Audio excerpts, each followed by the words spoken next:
তো গাইস আপনারা দেখতেছেন আমার হাতে একটা আইফোন আছে। এই আইফোনটা যে এক উক্ত নামের সাথে পারে তাকে আমি গিফট করব। ওই যে সামনে একটা ইমাম সাহেব, চলো আমরা ইমাম সাহেব। আসসালামু আলাইকুম ইমাম সাহেব, আপনি যদি এক উক্ত নামাজ ছাড়তে পারেন তাহলে আমি আপনাকে এই আইফোনটা গিফট করব। আচ্ছা ঠিক আছে, আমি রাজি। তো গাইস আপনারা দেখতেছেন ইমাম সাহেব এক উক্ত নামাজ ছাড়বে তাহলে আমি এই আইফোনটা গিফট করব। ইমাম সাহেব রাজি হয়ে গেছে। বিস্তারিত আমি আপনাদেরকে সামনে গিয়ে বলতেছি। গাইস সামনে আরো দুইটা ভাইকে পেয়ে গেছি। তো ভাই আসসালামু আলাইকুম। তো ভাই আপনাদের জন্য একটা চ্যালেঞ্জ আছে। আপনারা যদি এক উক্ত নামাজ ছাড়তে পারেন তাহলে আপনাদেরকে আমি এই আইফোনটা গিফট করব। আমরা যদি এক ওয়াক্ত নামাজ চাই, সত্যি আমাদেরকে আইফোনটা দিয়ে দিবে? জি ভাই অবশ্যই পাবেন। এক ওয়াক্ত নামাজই তো। ভাই এক ওয়াক্ত নামাজ ছাড়তে হবে, আমরা ফোনটা নিয়ে নি। আচ্ছা ঠিক আছে, আমি রাজি। ভাই ভাই ভাই, ফোনটা নিন না ভাই ভাই। যা পাগল। আর ভাই ওই তো পকেট তো আমাদের মসজিদে ইমাম সাহেব।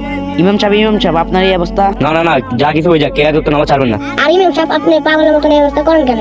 তাহলে শুনেন, নামাজ আল্লাহর সাথে মিলাই দিবে। এখন শুধু আপনারা আল্লাহর সাথে তওবা করতে পারেন, এখন আমার সাথে করুন।